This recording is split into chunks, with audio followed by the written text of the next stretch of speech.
Hello. Hello.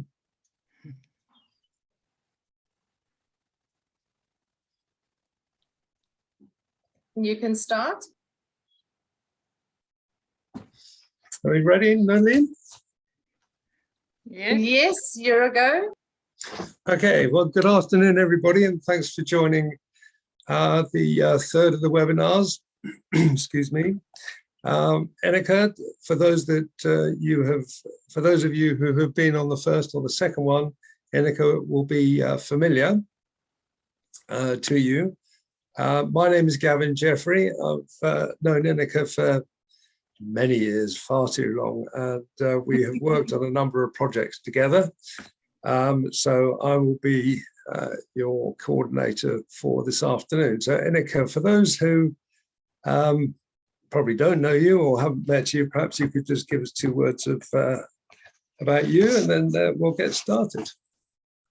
Thank you, Gavin, and welcome everyone. This is the third time, and of course there are some familiar faces, I'm sure. Well, my name is in the screen, so very easy. These webinars are going up to launch, and the launch is of the book, which is my memoir, as someone who worked in the mobile industry for a very long time. I am by background a lawyer. Twice over. I have used that information that I learned at university a lot whilst working on these projects. And together with Kevin, for example, in Kosovo, where he was my successor, and in other projects, mainly in East Africa. We always kept in contact, and we are still business partners. So I think that was the last few times that I was working in my normal role. I was CEO of quite a few operations all over the world. And that was the reason why I thought that it was time to start writing something, although people pressed me to write. But so to give also an applause to everyone who realized this big game changer. Okay, Ineke, thank you. And today, the subject of today's webinar is management in challenging situations, with a focus really on danger and other, what can I say, other aspects which can represent danger in terms of either the work environment or the living environment. So perhaps I can kick this off, Ineke. As we know, certain areas of the world are very volatile, and we're seeing quite a bit of that just at the moment. Hurricanes, floods, avalanches, etc. And mobile networks, I think we come to think that they're just always there and they work. So perhaps you could just in a few words describe how you see the role that mobile networks play and how you would prepare yourself or ready yourself for potential disasters. Okay. Yes, thanks, Kevin, for the question. I think, well, the difficulty with disaster is that it is there all of a sudden. So you need to be prepared. And as you said, a disaster plan needs to be in place basically from the start onwards. The role we play as mobile operators is, of course, to assist and to work with rescue teams, the police, military sometimes, and to make sure that, you know, whenever possible, people can be rescued from the rubble or floods or whatever you have. So the relationship between those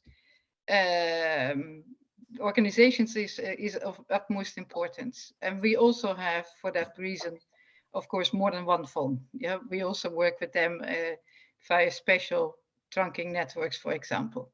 So that is one thing. For the disaster planning, I think we started the disaster plan in Lebanon because the bird flu was coming. But eventually there was no bird to be seen. Probably there was a sort of sign at the border saying no birds allowed here. But the disaster plan was very useful because we worked together with the World Health Organization that has a sort of template of what you need to do. There's 5 stages of disaster. You know, it's getting worse and worse. And what do you do? So we had formulated that for the bird flu. But lo and behold, the bombs were falling out of the sky, not the birds.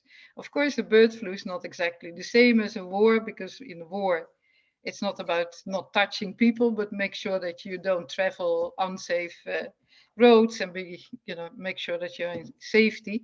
Whereas with a disease like COVID or the bird flu, it's a bit different, but still the disaster planning as a methodology is valuable and can be used at those times, and it needs to be in place, as I said beforehand.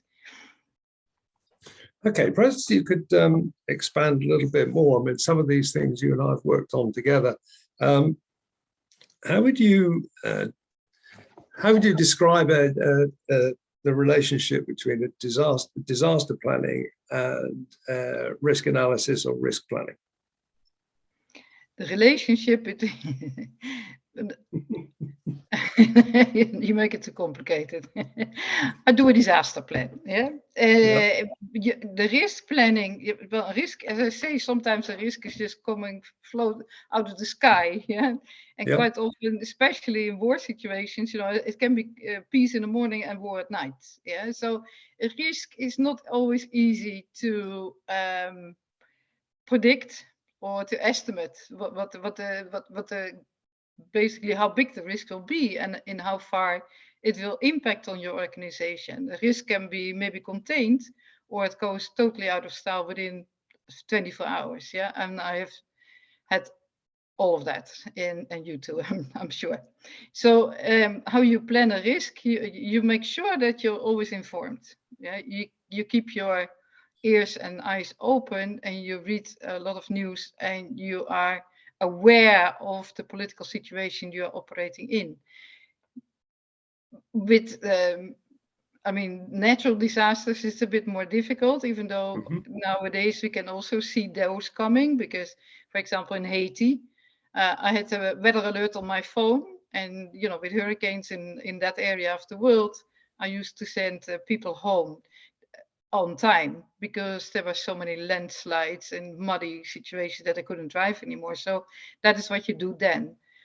But that is contained normally after a few hours, it goes back to normal, unless you have the huge hurricanes, of course.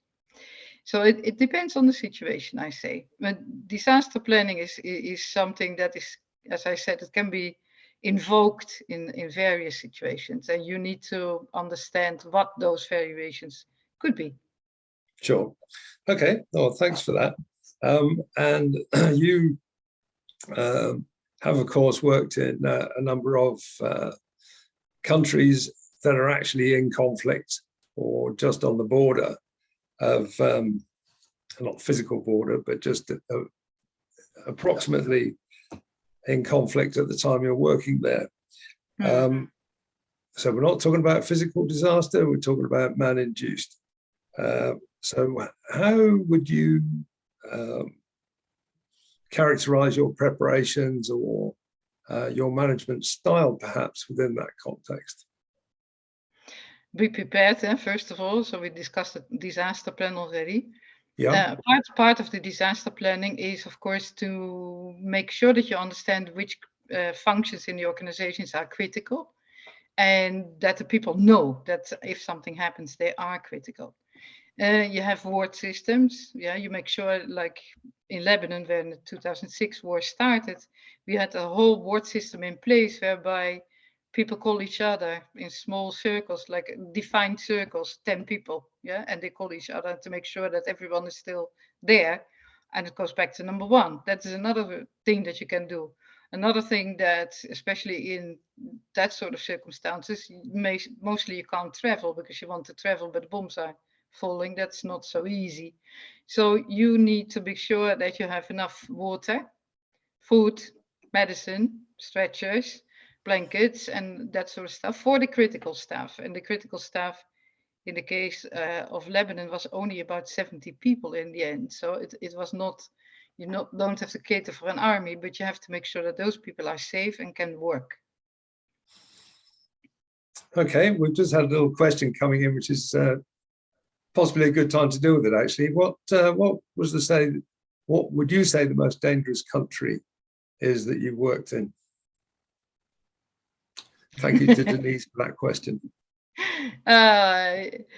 It depends, of course, the period of time that you're there. But I think from a risk point of view, it's the war 2006 in Lebanon, of course. Yeah, bombs are falling around you, all around you, and mobile communications is the most important thing at that point in time, because people need to be able to reach out to their family members and see if they're still alive, and if they're not hidden under the rubble, or that their children are lost, or things like that. Yeah, but in a situation like that, I mean, I was even thinking of moving the switch on a temporary basis elsewhere.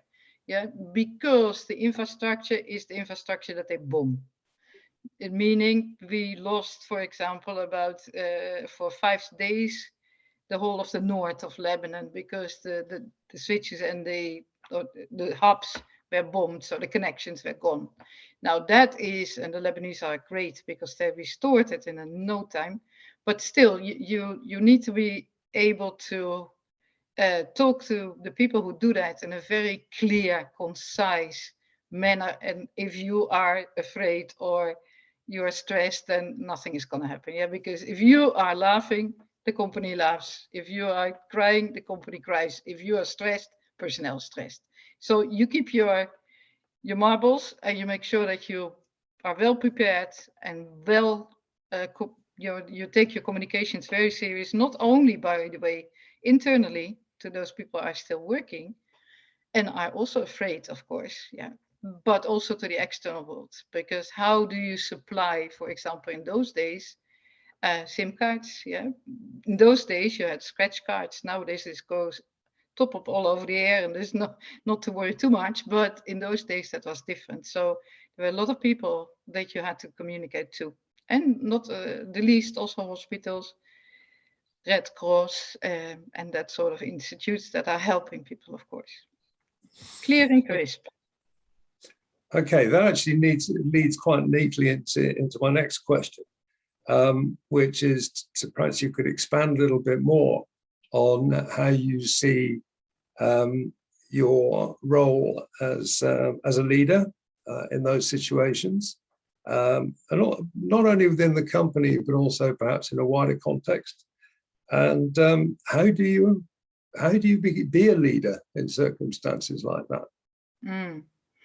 Well, the first and foremost thing is you are prepared. Yeah, you know, for a very great deal, because you've experienced at least by the war in 2006, I already had experience in other wars, but that was the most critical war I went through. But you are prepared. So you work with your people to make sure that they understand what is expected from them, and not when it starts, but beforehand, of course. So as I said, everyone knows if he has a critical role. That's very, very important. So the more you are prepared, the more you can rely on yourself, because you don't leave it up to a whim or something, or let me do this, or let me do that. No. I'm going to do X, Y, Z, and this is how we approach it. And of course, the closest people around you must be on board as well. Yeah, they must do the same. The people that I'm reporting to me must do the same with their employees. So the whole system needs to have a certain calm. And logically, people can panic, but as I said, you are not the one that panics. Yeah, if you are going to panic, then I'm afraid that everything is lost. So you need to suck it up. Yeah, and make sure that if you want to cry, do it at home. Yeah, but not when you work. That cannot be the case. So you need to be quite strong in your, but that has a lot to do with preparedness. And I have to say that a lot of people don't know if they can do it, if they can handle crisis situations, because they simply have never ever done it. Yeah. And one character is not the same as the other one. And that means that, if you're thrown in front of the lions, yeah, how do you deal with that? And not everyone that is not a judgment or something, but it's just the case that not everyone is catered. The character is not there so that they can deal with it. Okay, if I could just broaden the question a little bit as well, because we we've both been in situations where the mobile communications, rather more than the fixed line, is what the country relies on in these circumstances. So your profile potentially becomes quite high, not just within the company, but in the wider context of the country. And how do you see that, and how do you deal with that? Your profile is very high. Yeah? In most countries, you are captain of industry, so, and you are a lot in the papers, or people want to know something from you or have something from you or whatever. Yes, they are the first one to come to if they have a problem. So you need to structure that, make sure that the procedures are in place, because yes, you are accessible, but not to the extent that everyone comes in and whines at your desk. That's not that's totally impossible. So you need to get structures in place on how you deal with communication outside, how you deal with individuals, how you deal with internally as well, of course. And in quite a few countries that I worked in, high profile means there's a lot of money at stake. So you need to be very sensible and know that you could be a kidnap target, and you're also protected by bodyguards. So that's another thing, of course. But you also know that you can't say too much. Yeah, you can't be out and about dancing in discos because that would make it even much more difficult. So you have to be sensible. Yeah, and what is the boundary within you can work and work properly without exposing yourself to all kinds of undue pressure. Okay, well, thank you for that. I mean, you seem to be articulating a profile really as a role model under potentially difficult circumstances. Would you agree with that? Absolutely, yeah, sure. Sorry? I mean, you as well, but I went through these situations for many years, and for many years I had bodyguards and protection, etc. And that's not for fun. That is serious stuff. So yes, I think there's not so many people who do the same as us. I mean, there are less than 1,000 CEOs in the world for starters, but most of them hopefully don't work in these very dangerous situations. But yes, yeah, you get the profile. Yeah, absolutely. Okay, no, thank you for that. I mean, we're sort of moving gradually in the course of this conversation from a hostile physical environment into hostile, could I say, political environment, and moving sort of further along that route. We have a question here from Michael Fly. How do you manage exposure to threats to either the company or the employees? The threats are going to be man-made, not disaster. We've covered that. So how do you manage that? Threats to employees, yeah. Again, there must be certain procedures in place. For example, a mobile company, I mean, most of the mobile companies I was the CEO of, had about 1,500 employees. So it cannot be the case that you're the only one who deals with these things. So you need to have a process in place whereby people feel safe and confident that they can go to HR, for example, or to their manager and say, this has happened to me. So what do we do about that? And in case it is a very serious situation, I had a very serious situation in Haiti. Yeah, so someone came to my desk and said, I am informed that this and that is happening, and I am scared because I know these people. So in a case like that, in that case, I assumed the responsibility for it and I dealt with the whole situation myself, which I've done in many countries. But if it is not such a serious threat at that level, then I think that the process in the company needs to be clear. Yeah, as I said, people must be feeling that they can go to HR or their manager to be helped with that situation. Because if you do it on your own, then it gets very risky. Yeah, you need to have help. Sure, absolutely. And in that sort of circumstances, that was bad English. In those sort of circumstances, how how do you see involving other agencies, either government or non-governmental or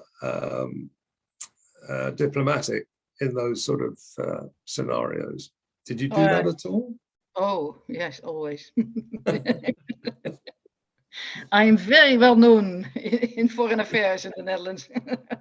Yes, of course, because the mobile operators have also security tasks. Yeah? And in certain countries, I was busy with those security tasks for sometimes 20 to 30% of my time, which is a lot for a CEO, because you already work like 80 hours a week.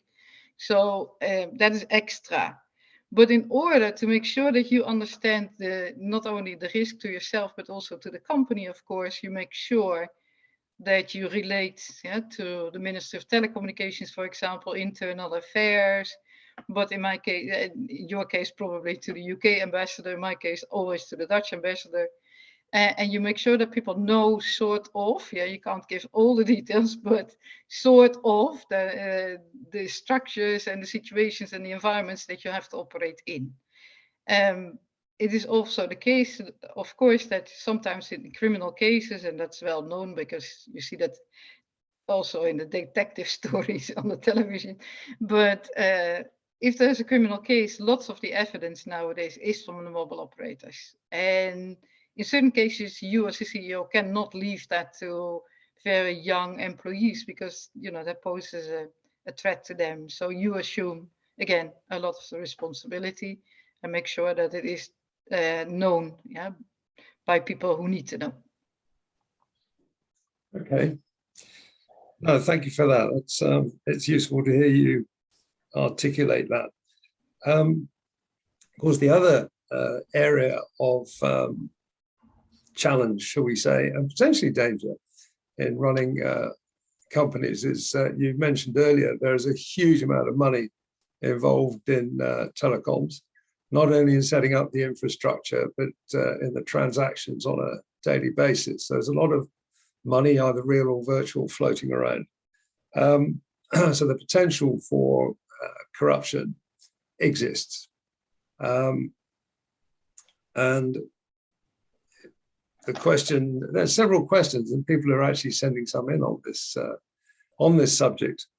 But how do you deal with working in a, let's say, environment rather than country where corruption is thought or known to be a problem? How do you set your stall out to work in those circumstances? First of all, before I go to the country, I make sure that I understand what the level is. Yeah. Unfortunately, I was always on the bottom of the list. But that has never stopped me, to be honest. I think that it is very important, and I think you and I have discussed this also in the past, but it's really very important that there is not too many things that are manual interference, and there's not too many things that is only hinging on one or two people. Yeah, so you make sure that if you come into an environment where things are not automated or there are no proper business processes in place, that it is one of the first things you have to do to make sure that in the telecoms environment, things need to be digitized. Yeah, if it's not digitized, then there's always a possibility of interference by not even necessarily the employees, but by a lot of people. So you have processes and systems in place to make sure that the corruption on that part is as low as possible. I'll give you an example. When I went to Kosovo, and you were my successor, so you know, the first thing that I noticed was there were the switches out in the provinces or in the regions, were switches from what my uncle said. Oh, you're running a museum? Yeah, they were from 1946 or something, very, very old switches. And these switches had to be replaced by digital equipment, of course. Not only because the equipment had to be replaced, but also those switches were so old and there were so many people involved in that, then you have a situation where you have to be careful, because that is basically enticing. If people are very hungry, you cannot forbid them to eat. And sometimes that is a way of earning a little extra. So yes, we can condemn corruption, but you need to take the circumstances into account. But no one saw the need. This was the UN. They didn't see the need of replacing those switches. So literally, I took them in a motorcade. I wrote it in my book, and I showed them the switches, which was like Charlie Chaplin, tick, tick, tick, tick, tick, tick, tick, tick, tick, tick, modern times, right? So if you still have that sort of environment where a lot of manual intervention, then you need to start replacing that ASAP.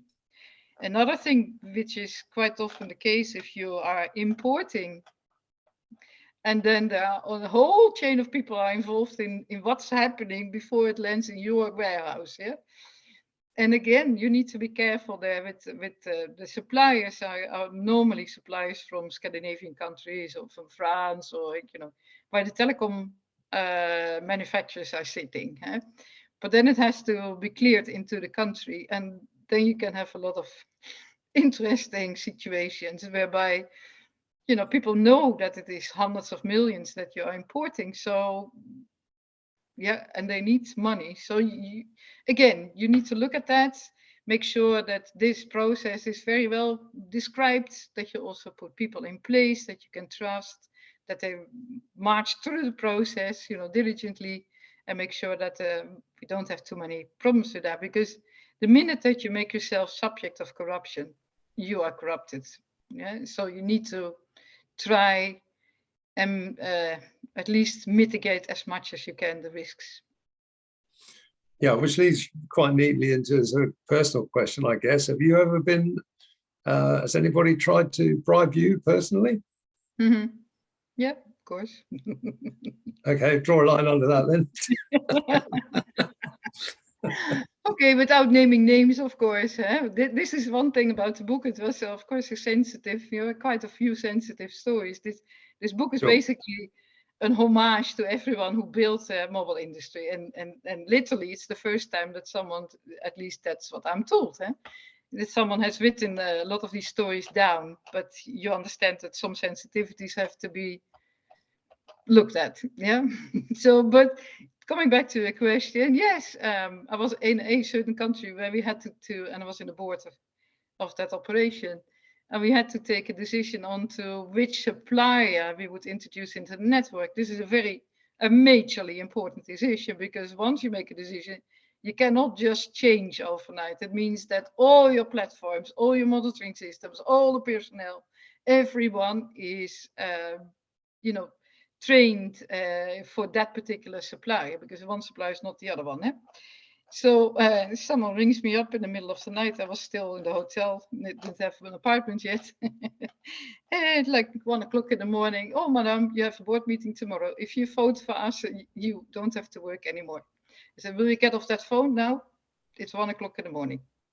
So the reason, of course, first of all, I'm a lawyer, so I wouldn't, this is not in my character. But and another reason for that is, if you take a bribe once, you are bribable, and you can never get out of that anymore. So I am known to be inflexible, which suits me very well. Best way.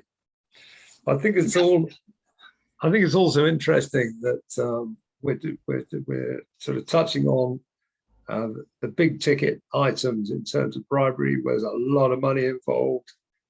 Bribery is the wrong word. Let's say corruption. Let's broaden it. Where there's a lot of money involved, opportunities like that don't come along that often. But you're also potentially dealing with a continual background of low-level corruption.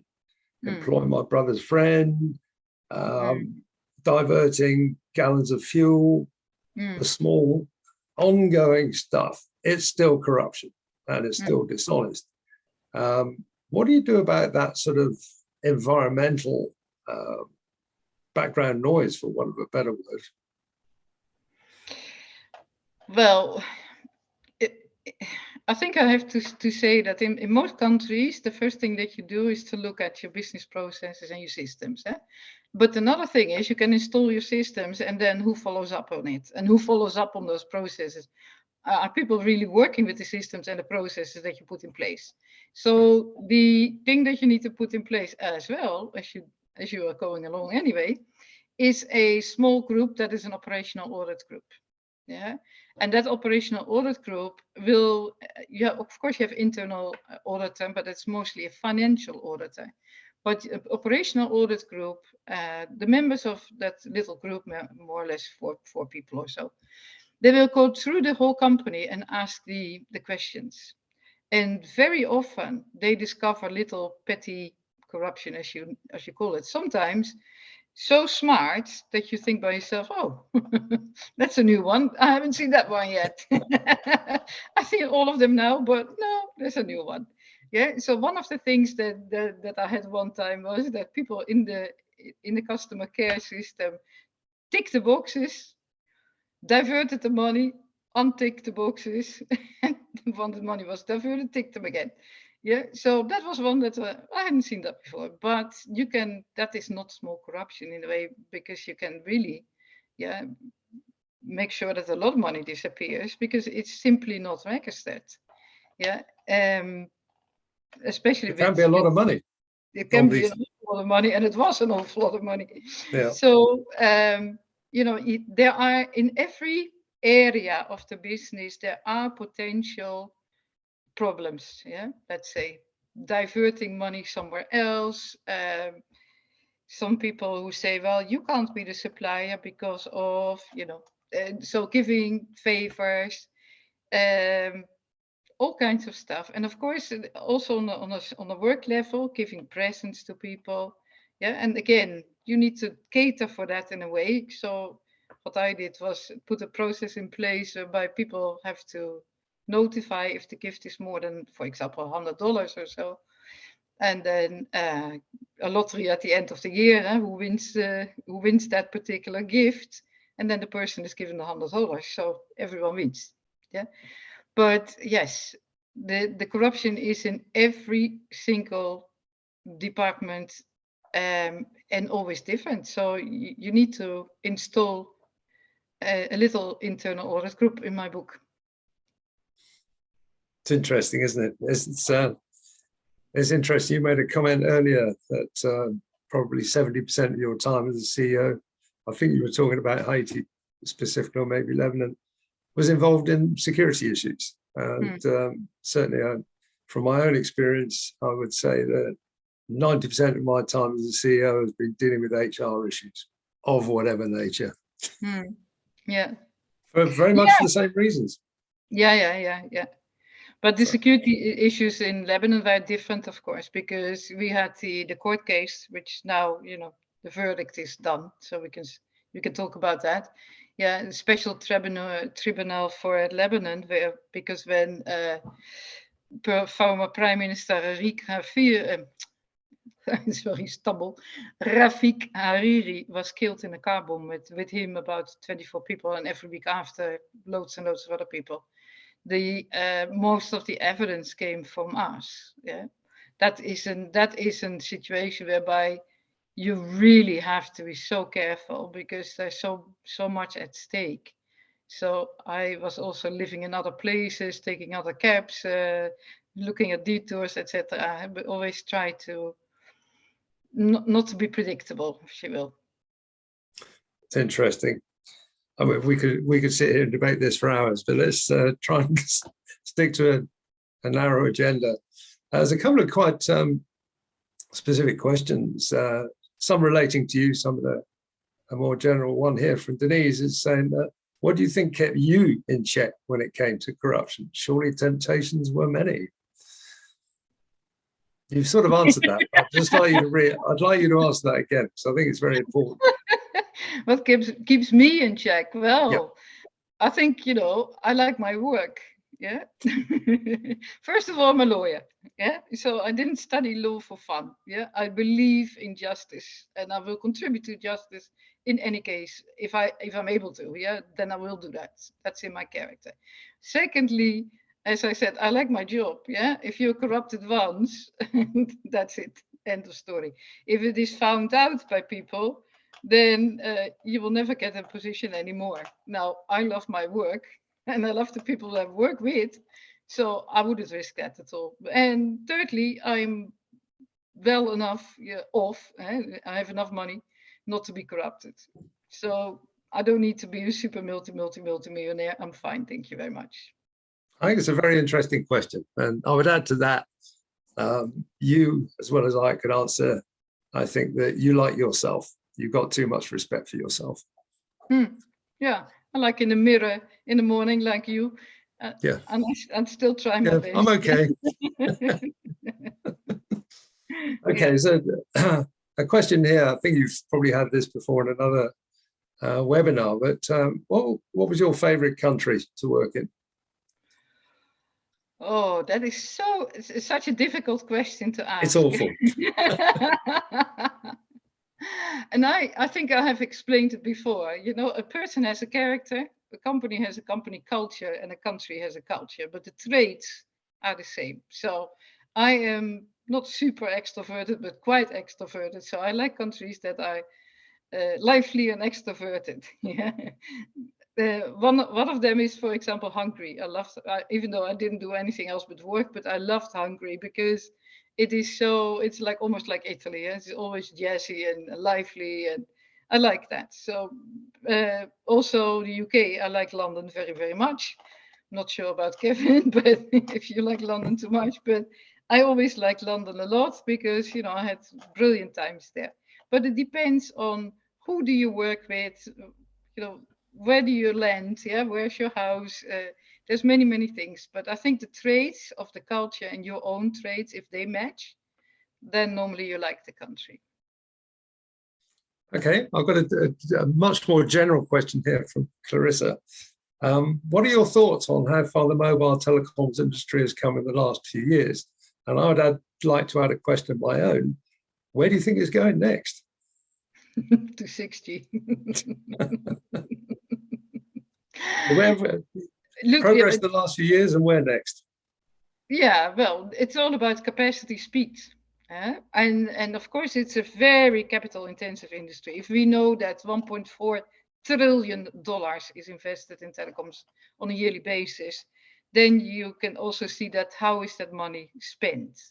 So telecoms is contributing very much to solving the digital gap. It gives people more and more, because if you work in Africa, what I do nowadays a lot, basically the telephone is your whole life. Yeah, you have your mobile services, your mobile banking, your mobile insurance, your mobile health, your your education, you can name it, and everything is in that phone. The problem is only that if the investment is so high, the operators need to recoup that investment. So what they will do is first and foremost address the urban areas, because there's money in the urban areas. If you go to rural areas, very often people don't have that much money, and then it becomes a bit of a problem, because one base station still costs, yeah, if you build a mast, can easily still cost a few $100,000. So there is the digital gap must be solved in many different ways, trying to, for example, work more with satellite communications, which is progressing much more than before, was far too expensive, but I'm happy that is going forward. And I think from an economic point of view for the emerging markets, the most important is that people have a phone.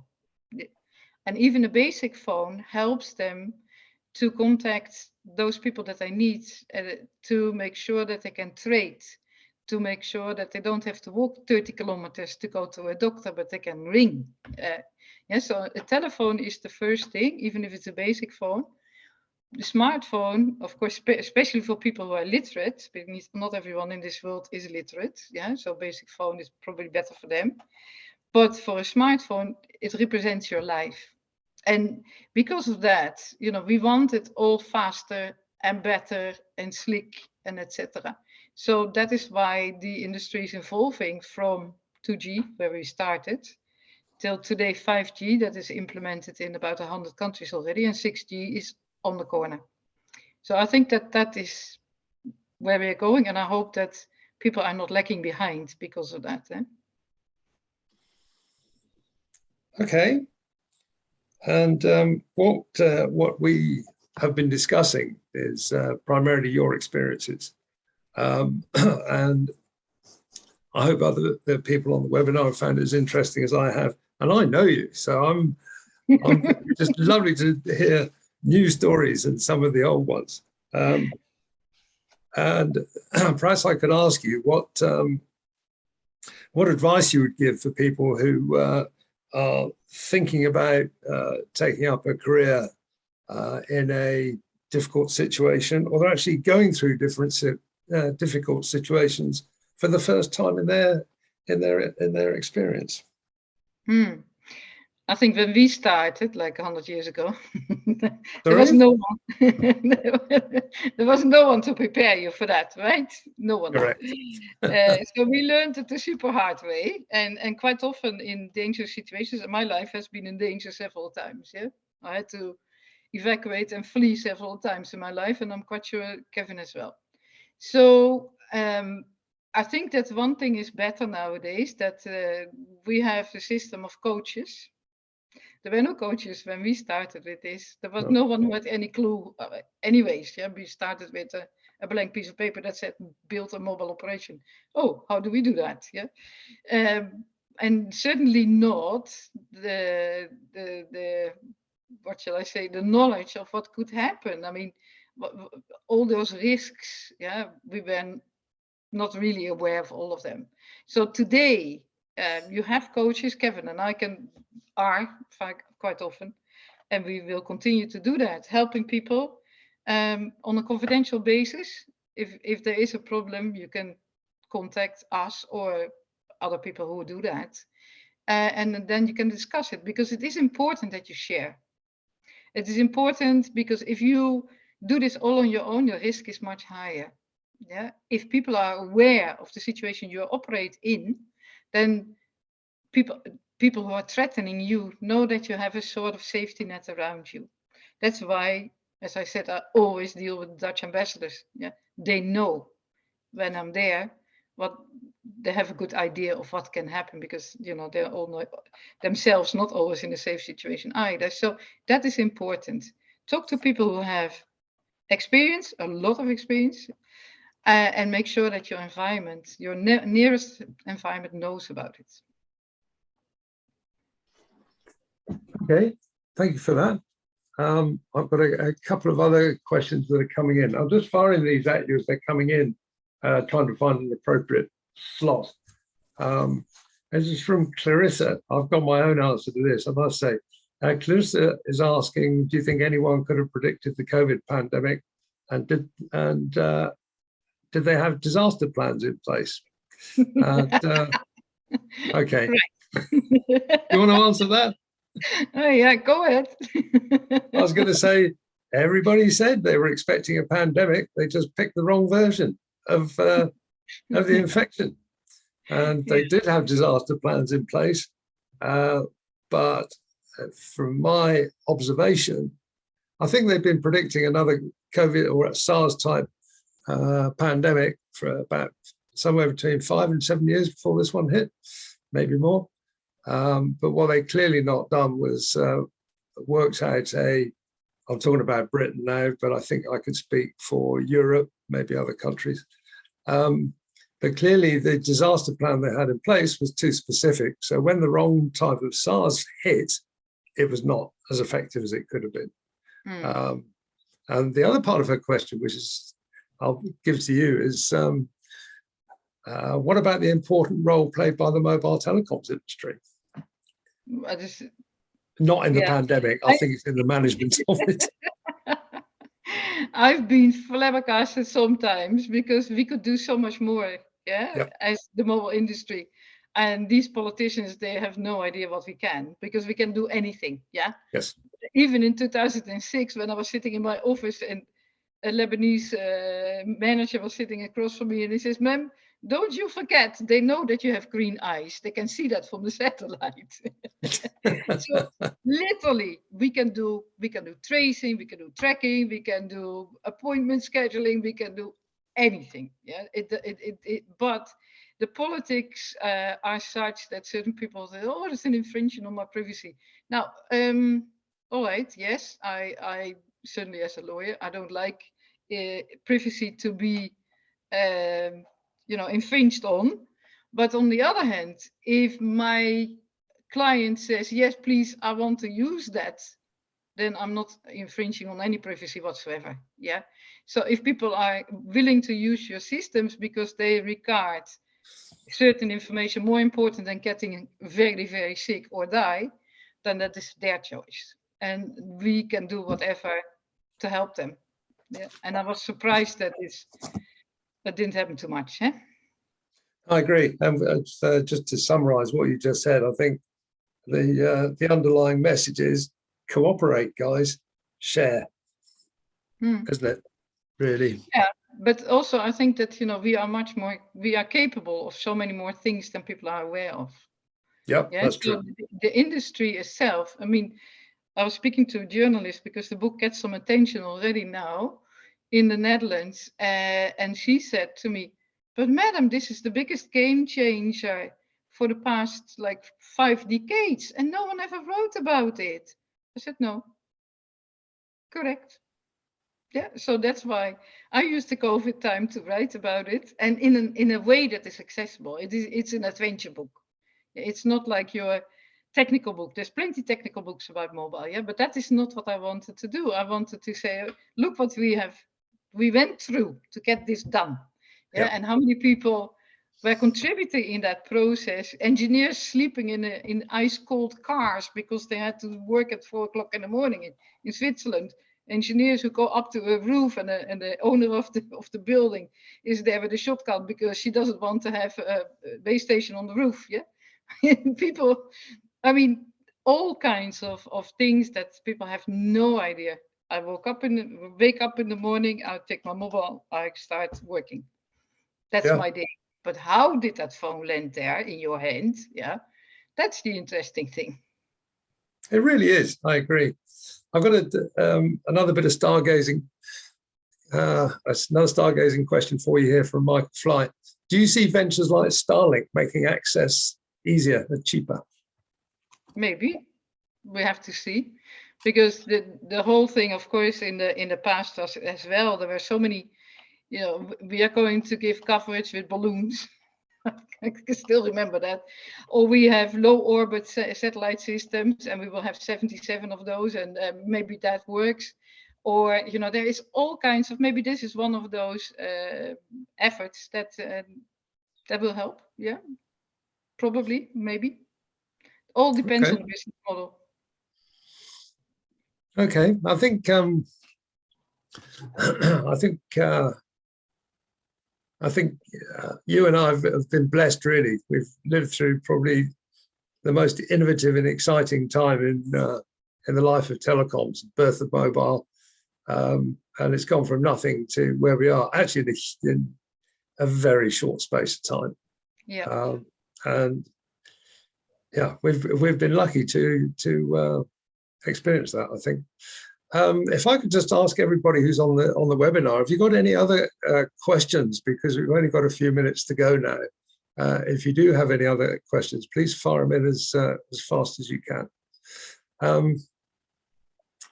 Yeah, I think I just think it's been as you say, it's an adventure. It is an adventure story, and it's not finished. No. And I have another question here. What's your most scary moment in building telecoms? In building telecoms, or whilst I was a CEO? I think I can. As the CEO, I think building I telecom, think building building the telecoms. industry. Yeah, the building was at the beginning, but the situations that you encounter, in your work, yeah. So the most scary moment was, I think, that when I was for a conference in Singapore, and the sort of small war in 2008 started again in Lebanon, and Hezbollah started to have a conflict with the Ministry of Telecommunications. So it was also in my area. And the whole of the country was upside down and backwards. And we flew back to Lebanon. There was only one entry into Lebanon, which was in the very north. And the driver didn't like it at all because we had to go through the Bekaa Valley. And lo and behold, we are somewhere halfway the Bekaa Valley in the Hezbollah area, of course. and we were stopped. They had put tires on fire, so it was a lot of fire and a lot of smoke and a lot of boys. I say boys because they're probably 17 to 20, so sort of high, using drugs, alcohol, what have you. And they stuck a few Kalashnikovs in our faces. I think that was pretty scary. Yeah, it was not for repetition at all. Yes. It's not so funny, is it? No. I remember calling one of my managers into my office to have a little discussion. And he came in, sat down, put his pistol on my desk and said, "You wanted to see me?" Yeah. Yeah, I have more of those as well. Exactly. Yeah. Yeah. I've got a question here. Here, it's all part of the same thing. As Michael again, have you found it difficult to attract staff to dangerous locations? Yeah, sometimes. Not so much staff, because I mean, you know, the staff that does this is a little circus in the whole world. It goes from country to country to country. These people are almost all men. Are always very, very, very seasoned, and these are not your what shall I say? They have academic degrees, but also big hands and big boots. So they are used to it. But what was very, very difficult sometimes is to get suppliers. Suppliers who don't want to come. Yeah, one supplier that says, well, this is a force majeure, I'm not doing anything anymore. And you are in the midst of a huge rollout project. Yeah, and calls all its personnel to go home. That is really very difficult because there are large penalties on your head. Yeah, in this case, I had $40 million on my head. So if I can't, you know, roll out the network or manage the network as it's supposed to be, because suppliers are calling in force majeure clauses, then you have a problem. But for personnel, I think, you know, the people who do this job, they are very much aware of what it is and what it entails, and certainly in those countries. Yeah, that's interesting because that's exactly my experience. It's suppliers that are the problem, not the individual staff members. No. Okay, well, I haven't got any more questions. Do you want to just say a few words as a summary? Yeah. Well, yeah, I think, you know, first coming back to the book, as I said, you know, very many people were asking me to write the book, and only when it was COVID, I wrote the book. And I think it was a very interesting experience because it also gave me the opportunity to speak with people again, you know, who worked with me in several different projects. And I would take this chance to invite everyone to communicate that to your former colleagues. Yeah, because I think it's the adventure should be told. And if you get journalists that I say, why is no one ever telling us that? Yeah, no, it's also part of your talk about it. I mean, I think it's fun to a certain extent, but it's also useful just to talk about what you have done. So I think that is my remark. And I of course invite you to the panel session that will be the book launch itself. What we will do afterwards, we have to think about it, but let's go for the book launch first of all. Okay, Ineke, thank you very much for your time. I hope everybody has found it as interesting as I have. We've covered a lot of ground today. So, thank you. Thank you for moderating. Not at all. Always pleasure.